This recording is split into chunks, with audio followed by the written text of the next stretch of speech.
Hi, I'm Todd Nash, President of Oregon Cattlemen Association, here today with Betsy Johnson, Gubernatorial candidate for the state of Oregon. Betsy, thanks for joining us here today.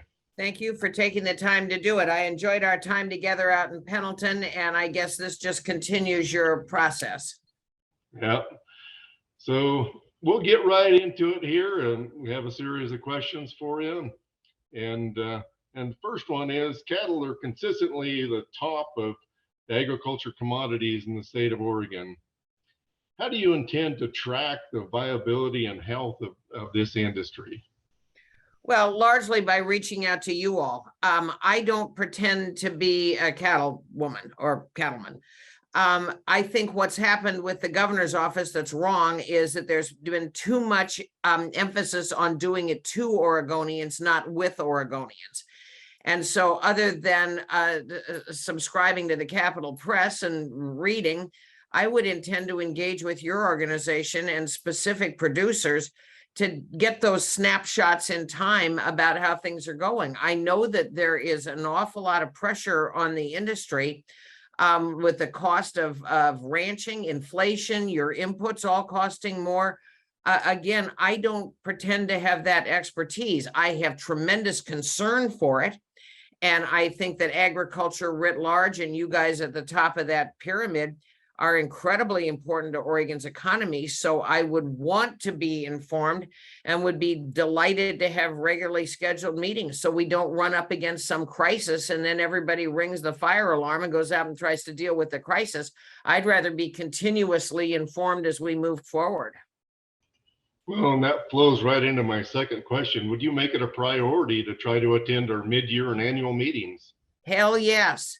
I mean, I came out to Pendleton specifically. I took the time and the expense to show up out there.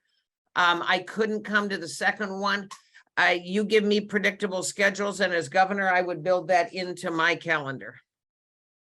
Okay, appreciate that.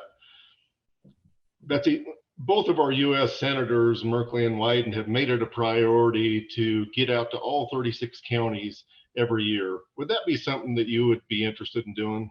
Sure. I mean, it's a scheduling problem.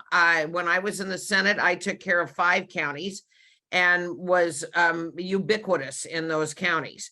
I also have property over in Central Oregon, so I was present in Jefferson and Deschutes.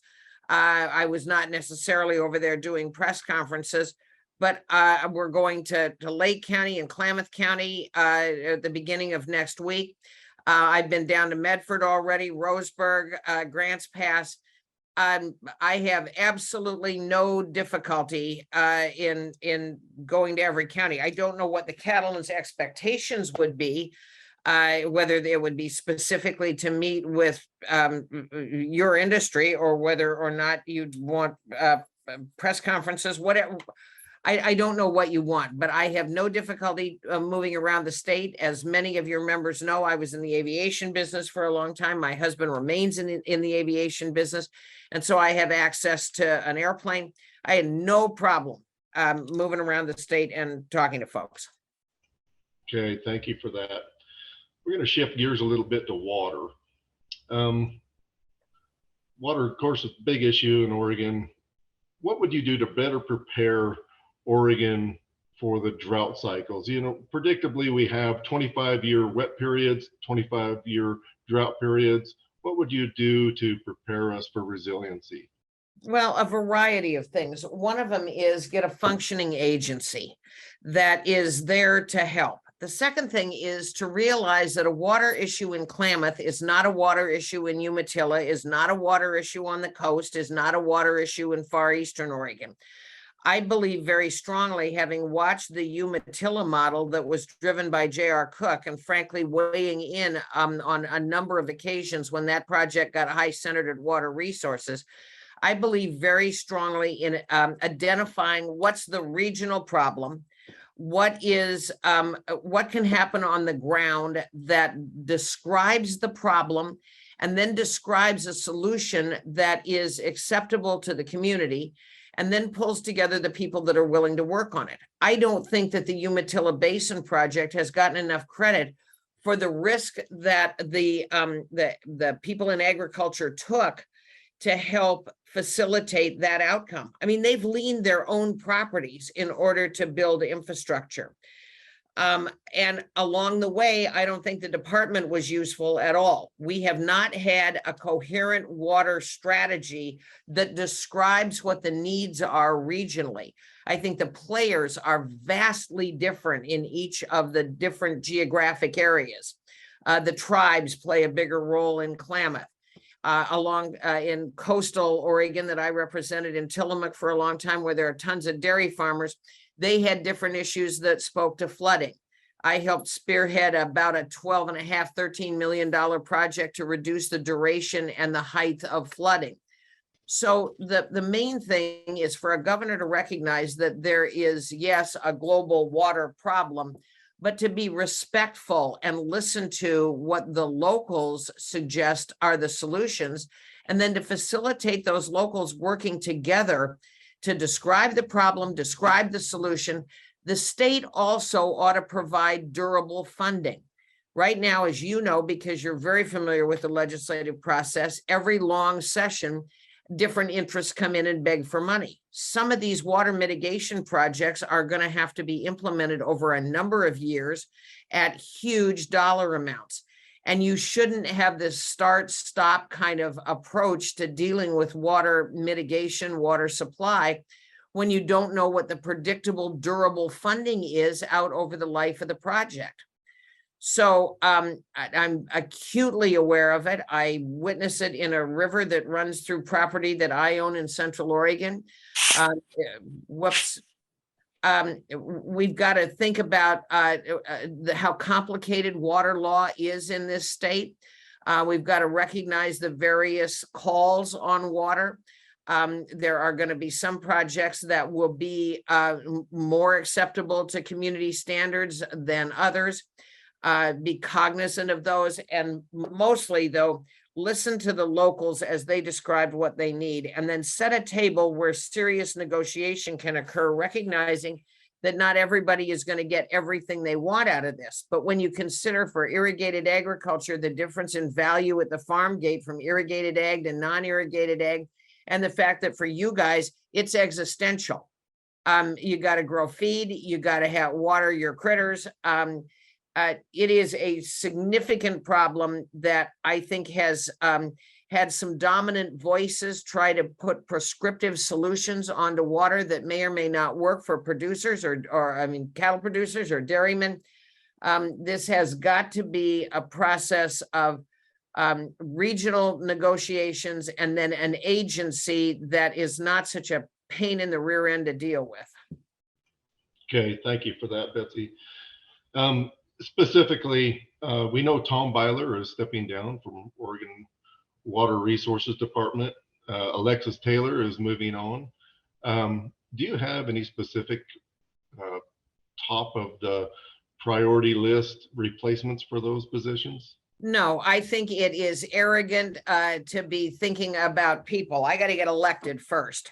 But I can damn sure promise you that I am going to take the advice of people that are either regulated by that industry or, by that agency, or participate routinely with it.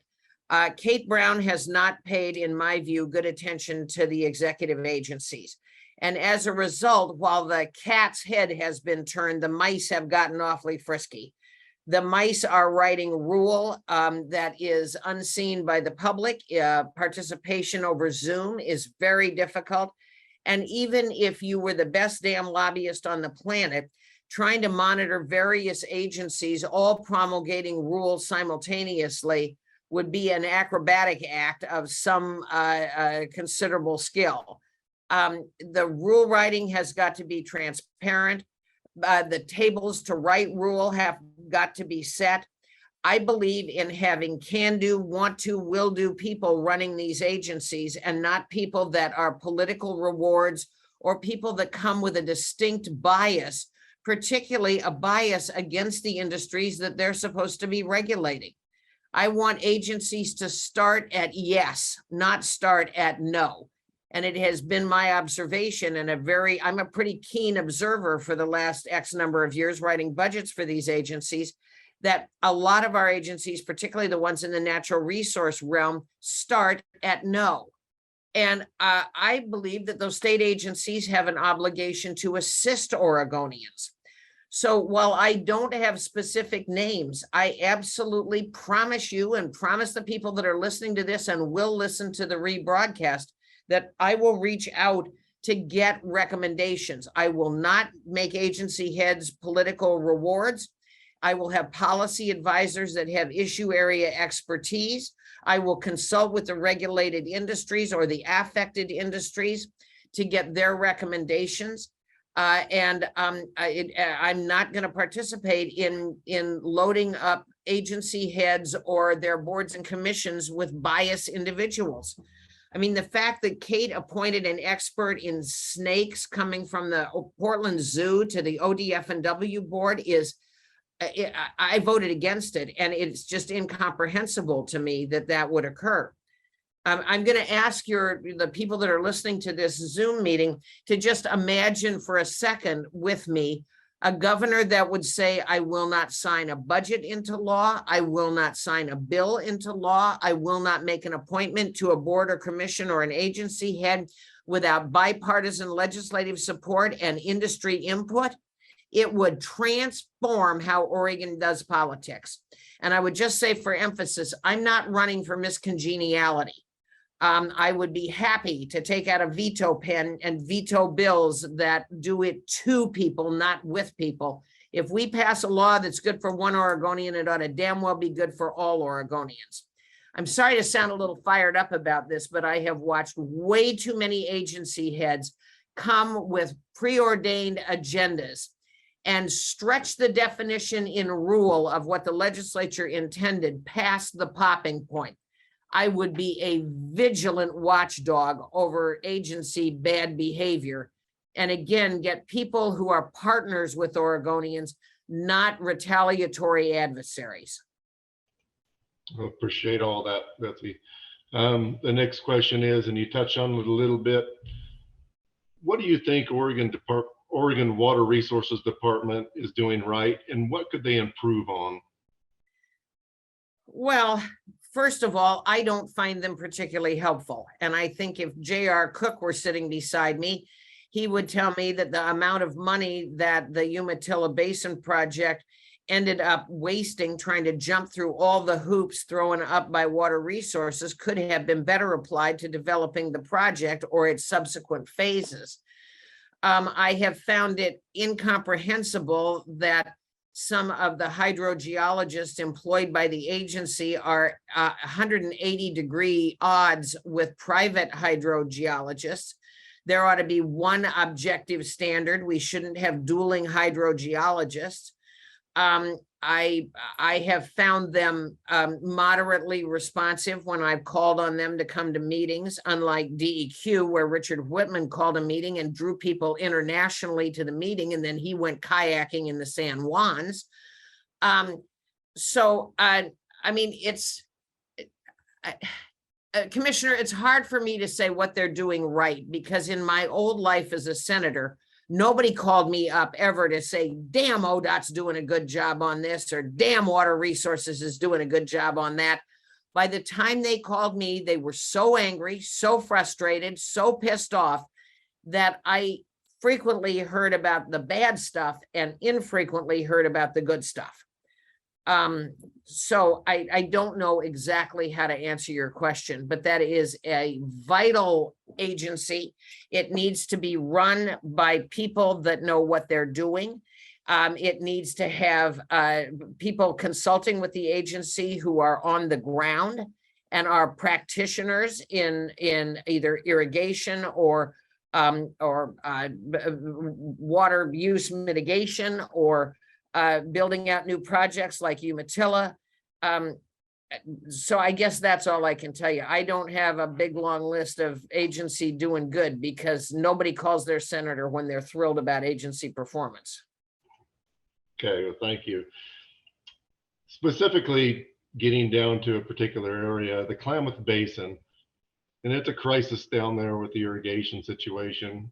What would you do to help with that? Well, first of all, recognize how complicated it is. Secondly, I don't know how to say this in a way that doesn't sound really negative, but I would come not picking sides. Everybody's got issues. The way that I perceive it from a distance, and that's not my district, so I'm not an expert in it. I don't know the players, but I think a lot of people have approached that problem as they have approached other problems, saying my way or the highway. I want all the water for my outcome. And whether it's suckerfish or whether it's irrigating or whatever it is. I don't know the track record on negotiation. I have talked with Cliff Bentz about it at length. I view him as an expert in some of the issues that are going on in the Klamath Basin. I would not be shy about asking for help from experts. I don't care whether they're R's or D's or communists or whatever they are. If they've got issue area expertise, I would want to hear from them. I think it needs to be a big negotiating table. There has to be a priority on trying to find a solution. I mean, the Klamath Basin problem has dragged on over years. And I don't know whether or not you could come in and do a highly interactive negotiation over a shorter period of time. I don't know, again, all the intricacies. I don't know who all the tribes need to consult with, but I think just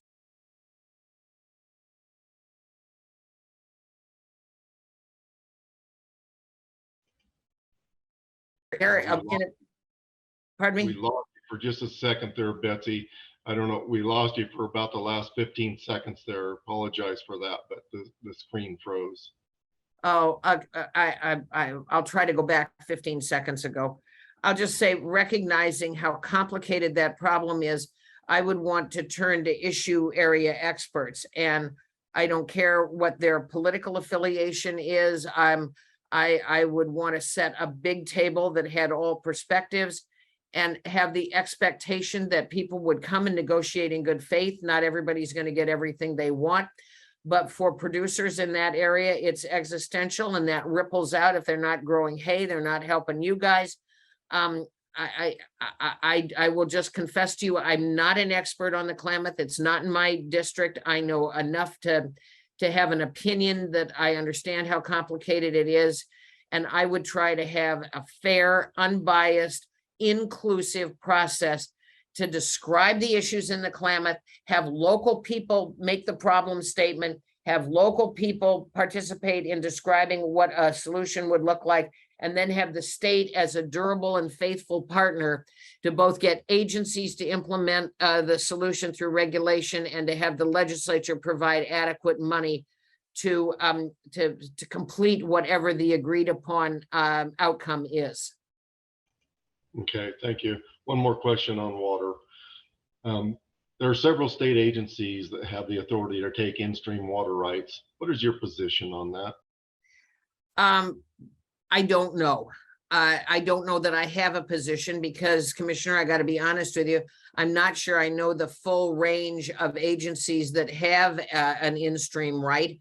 Again, I would assume that the agencies, and this is a bad assumption on my part, but I would assume that they are following the law, that they are not asserting a preemptive right possessed by the state. We are a nation and a state of laws, and if we are carving out specific exceptions for folks based on politics, I reject that. I don't know enough about the agencies. Maybe you could tell me who they are. ODF&W is the main one that is applying for in-stream water rights at this time. I think the parks can as well, and there's one or two others, and I don't know them all as well as I should. But ODF&W has been the one who's been applying for them of late. Well, I would want to know, I mean, ODF&W, I'm assuming that they're applying in aid of fisheries. I have no idea why parks would be applying, other than it's some recreational amenity, and you'd need to balance that against an irrigator or a producer. And I don't know who they all are. I know that I have tangled with ODF&W and the lack of objective standards. And again, I'll tell you an anecdotal issue from my district. We had a tide gate blowout. And if we'd screamed, save the women and children, and gone and just fixed it, it would have been a lot easier than engaging in the process that it took to fix it. We finally got all the money assembled, both from the private sector as well as the public sector. We had a design, we had the hardware ordered, and ODF&W showed up at the last minute and said, oh, the flow off of this tide gate is inadequate and you got to start all over again. I was pretty pissed off about that. I think that the way that we've allowed the agencies to interact, where they come in sequentially rather than as part of describing the problem and describing the solution, and then sticking with the deal. The deal shouldn't change once a problem statement is created, a decision to act is made, the money is accumulated. I don't think that an agency should be given the unilateral right to come in and say, oh, we're ODF&W, ergo we get to assert a new set of values or objectives or rules.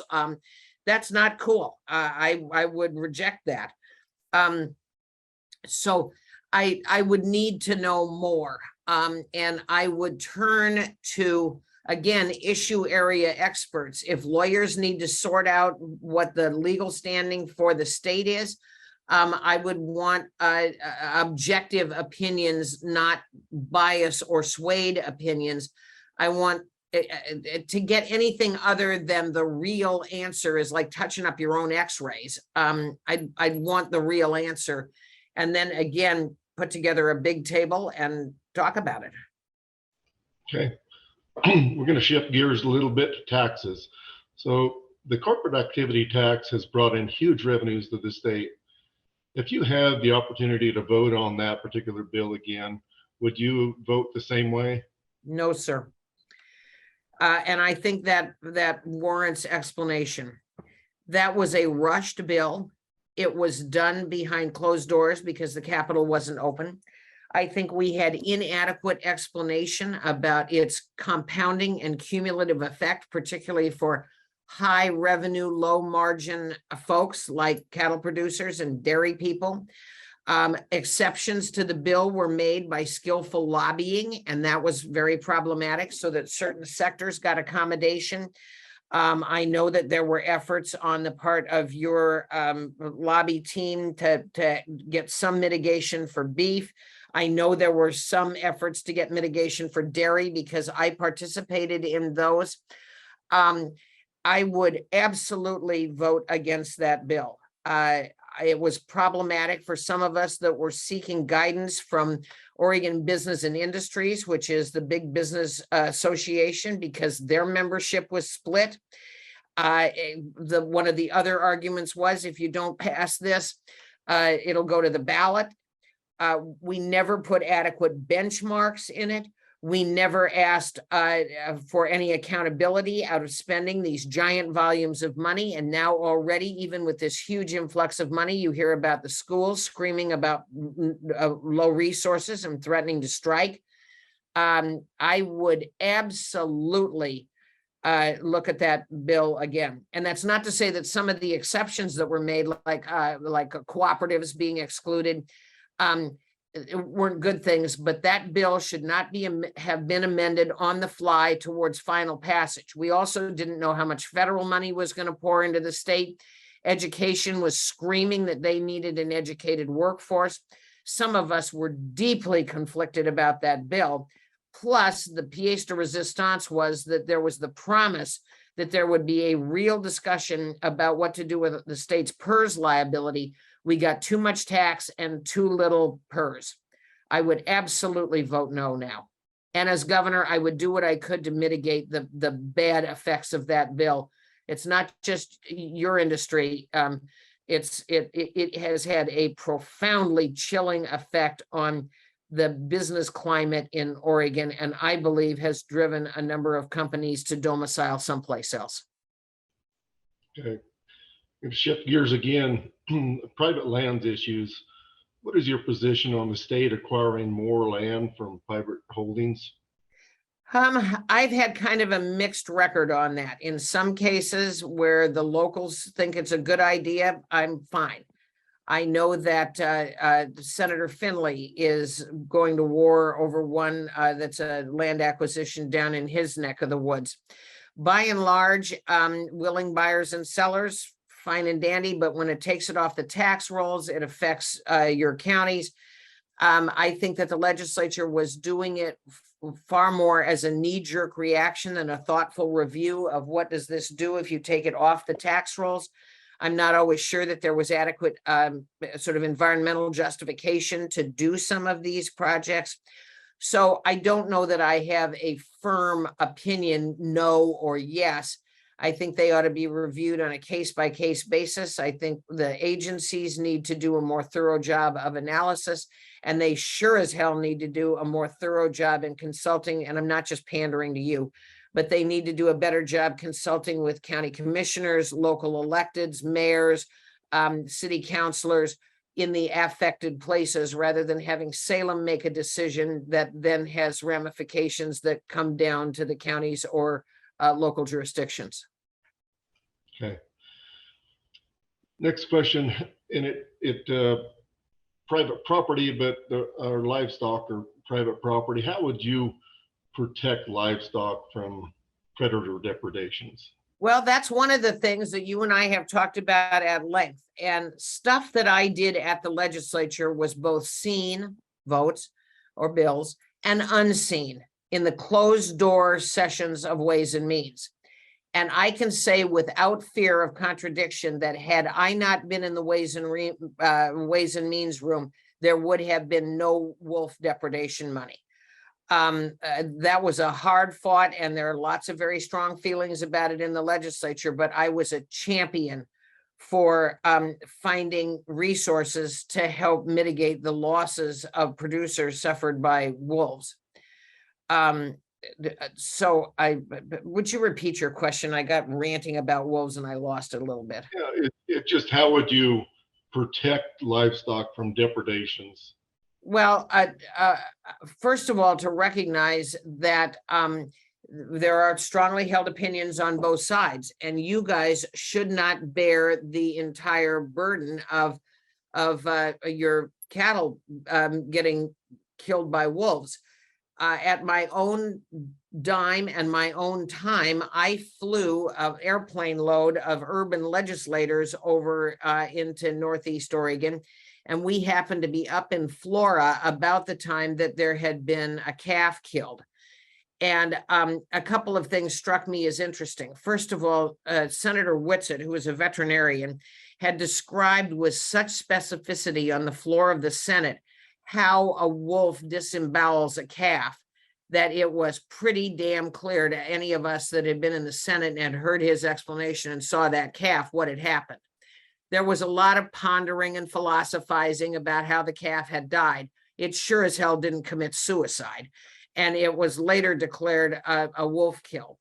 I think trying to broaden the understanding of urban legislators about how serious this depredation is important. Listening to mothers talk about not wanting to let their kids out at dusk and having lost some cow dogs. It's an education process.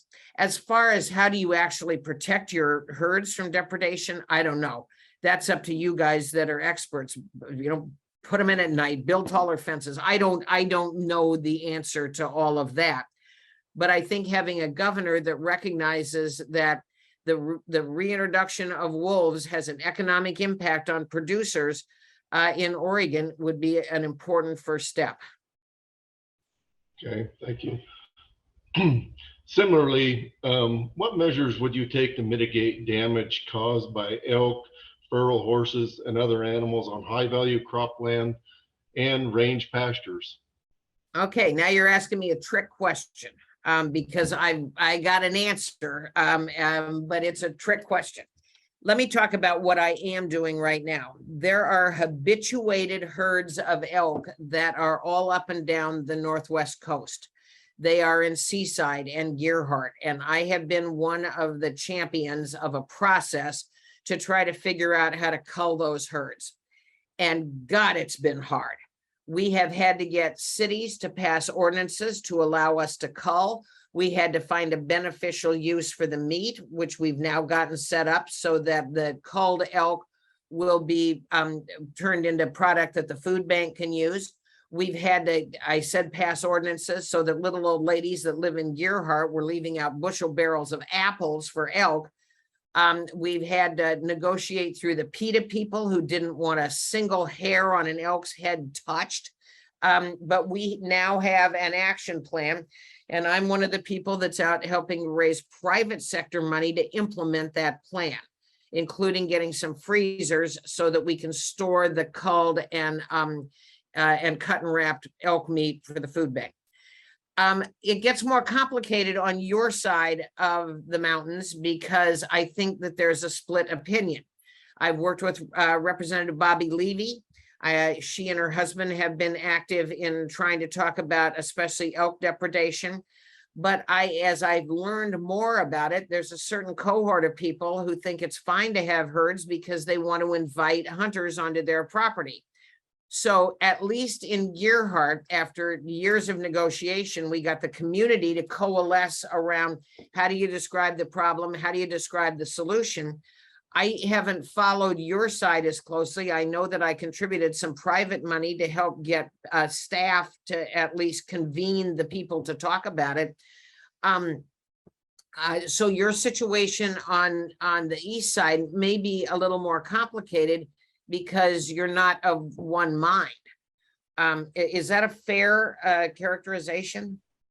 It is complicated, Betsy. I've been involved in this conversation for a long time, so it's absolutely fair.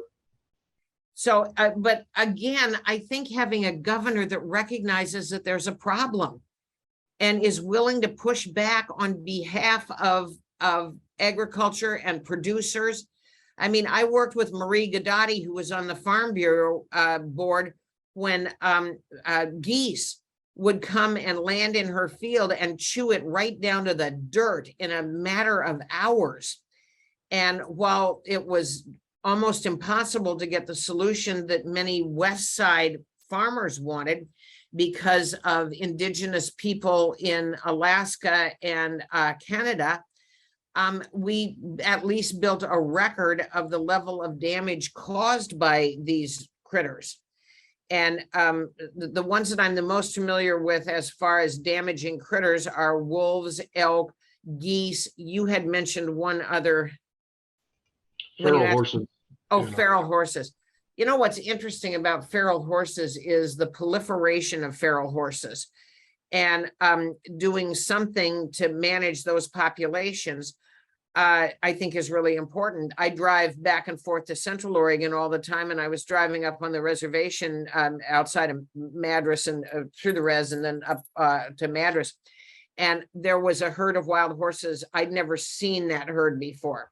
I'd seen herds of wild horses flying helicopters when I was back as a working pilot on the Washington side of the gorge, like by Maryhill and places like that. I don't know what all could be done with wild horses. I don't know. I learned a very hard lesson when I'd suggested sterilization for some of the elk or relocation, how complicated relocation or sterilization is. I don't know whether sterilization is as difficult and controversial with wild horse herds, but I think it's cruel to have those herds out there competing for what little food and water there is while their numbers are growing exponentially. Again, having a governor that recognizes that there are depredation problems is a first step towards getting solutions. Okay, thank you. We'll shift gears again.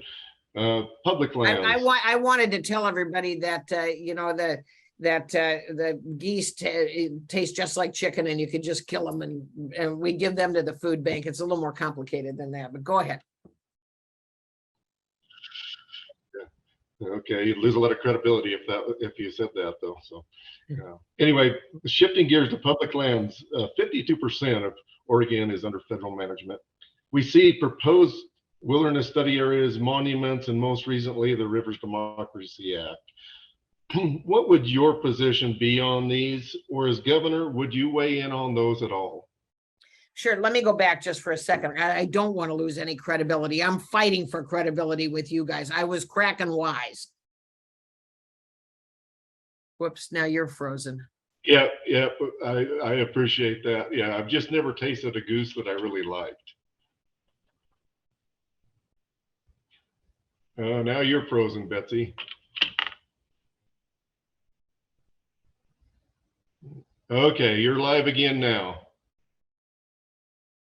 Okay, I don't want to lose any credibility. I'm struggling to earn credibility with you guys. I was cracking wise about the geese. You asked me about forest management, rivers democracy. I think that rivers democracy is the stupidest thing I've ever heard of. I am already pushing back. I think that's ludicrous. The way I understand it is some committee of folks gets to decide that a river segment is more special than other river segments, and I object to that. The feds are not, in my view, good stewards of their land, and owning as much of Oregon as they do, I think, is a bad thing. I've talked with a number of people that were organized on a national level to try to have the Western states get back some of their federal land. I don't think that that activity has gone very far. I don't remember the gentleman's name, but he was a former legislator out of Utah. The feds do a lousy job of managing their forests. That's why we've got these conflagrations, in my view. They have a different philosophy about getting in and putting out fire. I would push back hard on those guys. I know our federal delegation pretty well. I served with Merkley in the House. We're going to have some new Congress people that will give a new flavor to Oregon's view of some of this stuff, I hope. But the federal management, it seems to be dictatorial, seems to be out of sync with where the affected people are. And I would push back hard on federal management, including grazing. And I mean, you could use grazing to help chew back some of the undergrowth in the forests that I think would mitigate fire potential. But I would push back hard. I would not be a bit shy about engaging our federal delegation to talk about what their federal rules and legislation was doing to Oregon. Okay, thank you. A budget situation. So agriculture is one of the smallest portions historically of the budget in Oregon. Yet when there's cuts to be made, that's a lot of times the first place that cuts are made. What can we expect from you as governor? Well, the governor gets to write a budget, and recognizing the importance of agriculture. Unlike Ways and Means, that is a committee process, the governor gets to write the governor's budget. And that's, of course, what the legislature reacts to after it's rolled out. But the governor's budget sets priorities and indicates to Oregonians where the governor's philosophy is with respect to spending money. Having a well-run agency where the governor can rely on the opinion of the agency head is going to be very important, because the agencies play a big role in shaping their reaction and shaping the governor's budget. I mean, they're in the room when the governor puts the budget together. And having agency heads that are advocates rather than yes men and women, I think is terribly important. I ran an agency for a while and damn near got fired because I quit, but damn near got fired because I was an advocate for the people that were subject to the jurisdiction and the regulation of the agency. And I would expect whoever the head of the Department of Agriculture is to be in at ground zero when creating the governor's budget and saying these priorities are important, and work the process through the legislative session to make sure that stuff that's important to agriculture with a capital A doesn't get sacrificed. Okay. JFK said that farmers are the only ones that buy retail, sell wholesale, and pay the freight both ways. And that's certainly the case with cattlemen. And at ODA, we pay for our own brand department there. Would it be responsible for the state to put some money from the general fund into that to help partner with paying for the brand? Describe how you're using the word brand. Whoops, The Todd, brand inspectors, yeah. you're talking about brand inspectors, actual brand inspectors. Yep, yep. I've never heard a case made one way or another about why that would be a state responsibility. It would be an argument I'd be willing to hear. Agencies pay for a lot of stuff for the universe that they're involved with. I have absolutely no idea, because my knowledge of the budget for ag is not that granular. How much money are we talking about? You know, there's about 1 million head that go through every year, and we pay $1.15 a head right now, and then there's service calls on top of that. And so, you know, if we were to ask the state to pay for half of that, I think we would probably be looking at somewhere around $750,000. In the overall scheme of the state's budget, that is decimal dust. That's the good news. The bad news is that the call on the general fund is getting increasingly shrill, and there's more of it. And so in my experience in Ways and Means, and I've been there 20 years, I don't recall there being any advocacy to have the state pay for brand. I just don't recall it. Maybe I was gone that day, or wasn't in the room where it happened, or it happened in a subcommittee and the chair dumped it before it got to full. I don't know the answer. But when I consider how much money Housing and Community Services puts forward on behalf of Oregonians to ameliorate their costs, when I think about ODOT, other agencies, less than $1 million for brand support doesn't strike me as an exorbitant ask, particularly in a high inflation, high business input environment for an important part of agriculture. And that number is probably skewed a little bit, but that would certainly help heal up ODA's brand department without having to constantly raise our end of things here. Well, and the argument is always going to be, well, the people that are served ought to pay for it, except for the fact that that is not always the case. And when you've got the Department of Forestry wanting to come after the general fund for fighting fire, I think there's an Oregon interest in putting out fires. So you just got to balance the Oregon interests. But we have a lot of agencies who provide a lot of financial relief for the people in their the industries and the professions inside their gravitational pull, without making a firm commitment, because I can't. It would be something I would sure look at. Okay, I know we're short on time here. I'm gonna skip to what has been the last question. So Governor Inslee from the state of Washington, Congressman Simpson from Idaho have called for the removal of the lower Snake River dams. What is your position on that? Keep your damn hands off my dams. Okay, that was short and sweet and to the point. It's what we come to expect from Betsy Johnson. Appreciate that. Do you have time for more? Or I know. My keeper here says a couple. Okay. All right. Well, we'll proceed then. ODA requested $10 million for an upstart of the meat inspection program here in Oregon. The legislative process gave $2 million to that. In a year that had record excess revenues, is this an important program for the state to fund?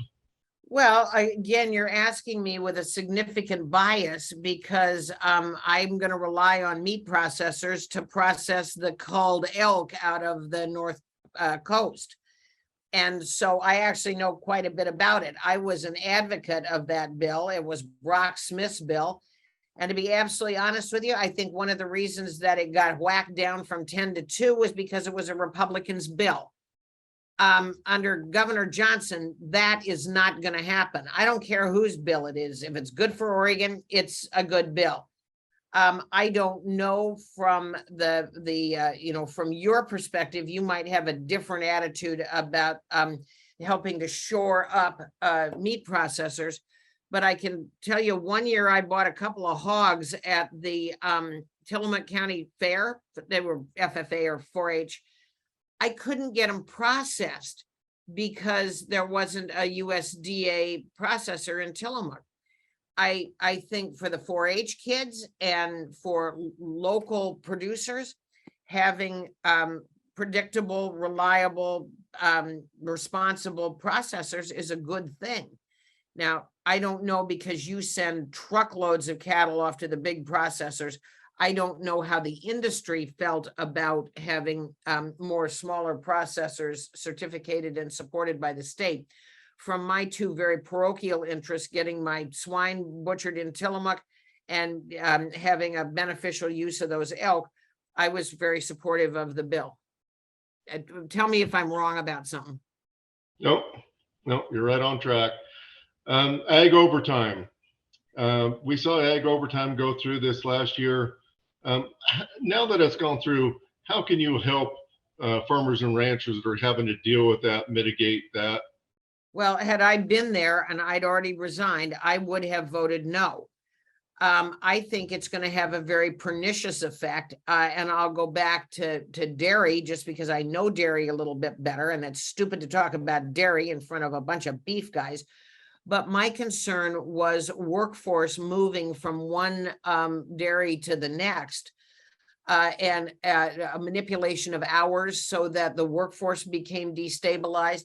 Right now, finding workforce for any industry, I don't really care what it is. I can't go anywhere in my district that I don't see help wanted, front of the house, back of the house for restaurants, CDL drivers. If this governor thing doesn't work out for me, I might apply to be a CDL driver and get one of those big retention or recruitment bonuses. So anything that destabilizes workforce is not going to be helpful. And I know that that's going to be an added cost. I didn't read the bill because I wasn't in the legislature, but based on what little I knew and what I'd heard from agriculture, I'd have voted no. Also, Mother Nature doesn't always cooperate with schedules. When the wine grapes need to come in, the wine grapes need to come in. If Mother Nature is very generous with fish harvests on the coast, that fish has got to get to the dock and processed. And so I think that it was another one of those bills that the Oregon legislature has gotten very good at passing. Good intentions, very little downstream follow through to see what effect it's going to have on the industries that are being expected to pick up the tab for it. Betsy, I want to give you opportunity for 5 minutes to say whatever you want to say to Oregon Cattlemen's members or anybody else that may be listening to this today. Sure. For a long time, I have been a friend of cattlemen, whether it's eating steak at home or it's, supporting you behind closed doors at the legislature. I've been around for a long time. I think your lobbyists, Tammy and others that have lobbied on your behalf, Jerome and those guys, would tell you that I was a reliable source to help kill bad stuff and promote good stuff. As I said earlier, some of it seen, some of it not seen. I would hope that loyalty and longevity would count for something. I want your endorsement. I know that in the past, you guys have skewed Republican. I'm pointing out to you that I'm neither a Democrat nor a Republican. I'm running as an Oregonian. A conservative pundit who generally counsels Republican causes his name is Jim Ellis, has just put out a newsletter saying that this is a three-way race that could go any way. If I were not in the race, Tina would be measuring the drapes at Mahonia Hall. Oregon is still blue. I'm offering a product that Oregonians have not seen before. And I think many Oregonians are hungry for it. I'm not running to be Miss Congeniality. I've said this to so many different groups. Forgive me if I'm being repetitious, But imagine a governor who would not sign a bill, appoint to a board or commission, sign a budget without bipartisan support. It would transform how we do business here. I have raised more money up to this point than either Drazen or Kotek. I can sure as hell promise you, you do not want Tina Kotek as your governor. And given the registration numbers right now, only 25% of Oregonians are registered as R, 35D, and more than 40 non-affiliated.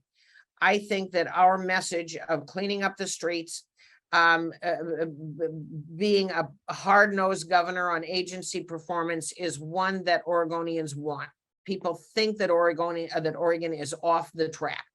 I've got some terrific support from Republicans in Eastern Oregon, a very well-known sheep producing family. And I'm hopeful that you guys will give serious consideration to, you know, a reliable friend asking for your support. I would be proud and honored to have the cattlemen, and see at the next annual meeting, I'll arrive in the governor's car. Betsy, we really appreciate you taking time to visit with us today, to answer the questions that were provided here, and we'll wrap this up and we'll cut the recording off right